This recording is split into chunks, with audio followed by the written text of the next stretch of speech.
ওইভাবে নামাজ পড়ো যেই নামাজের মধ্যে আছে মনোযোগ, ওই নামাজ পড়ো যেই নামাজের মধ্যে আছে ভয়।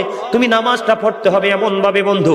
একজন নামাজে দাঁড়ালেন, বন্ধুরে আমার, নামাজে যখন তিনি দাঁড়ালেন, দাঁড়ানোর পরে তিনি বলতেছেন আমি নামাজটা এমন ভাবে পড়তে চাই। কিভাবে পড়ি? কই আমি নামাজটা এমন ভাবে পড়ি, যখন আমি নামাজে দাঁড়াই আমার কাছে মনে হয় আমি ফুলচেরাতের পোলের উপর দাঁড়িয়েছি।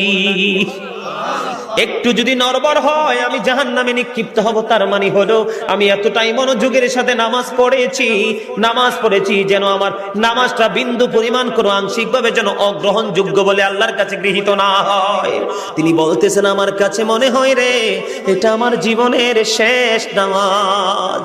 আমি এতটা ভয়, এতটা আতঙ্ক নিয়ে, এতটা তাকওয়া নিয়ে নামাজ পড়ি, আমার কাছে মনে হয় আমার পিছনে যেন আজরাইল দাঁড়িয়ে আছে, ডানে বামে সালাম ফিরাতে দেরি রে, আমার কাছে মনে হয় আমার প্রাণ পাখিটা কেড়ে নিয়ে যাবে।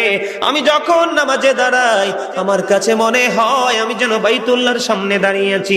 আমার কাছে মনে হয় আমার ডান দিকে জান্নাত অবস্থিত, বাম দিকে আমার জাহান্নাম অবস্থিত। এমন তাকওয়া ভয় নিয়ে নামাজে দাঁড়াই, আর ওই নামাজের জন্যই রয়েছে বড় সফলতা। জোরে জোরে বলুন না সুবহানাল্লাহ, আর জোরে বলুন সুবহানাল্লাহ। বন্ধুরে আমার, নামাজ এতটা তাকওয়ার সাথে এতটা মূল্যায়ন করে নামাজটাকে পড়তে হবে। আমাদের একজন কিতাব গ্রন্থের প্রণেতার নাম শুনেছি ইমাম বুখারী। যিনি বুখারী শরীফ রচনা করেছেন, ইমাম বুখারীর নাম শুনছেন নিশ্চয় সবাই। মুসলমান ইমাম বুখারীর নাম শুনে নাই এমন কোন মুসলমান পৃথিবীতে নাই বন্ধু।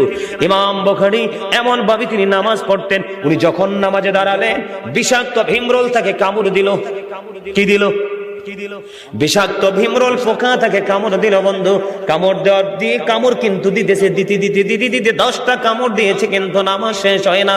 নামাজ শেষ করার পরে উনি ওনার ছাত্রকে একটা ডাক দিয়ে বললেন তুমি আমার পাঞ্জাবিটা উঠিয়ে দেখো আমার পিছনে কি আছে। এবার চাইয়া দেখলো বিষাক্ত ভীমরোল পোকা তাকে কামড় দিয়েছে। এবার ছাত্র তাকে ডাক দিয়ে বলল আপনি কেমন করে সহ্য করেছেন? আপনার এত বিষাক্ত পোকা 10টা কামড়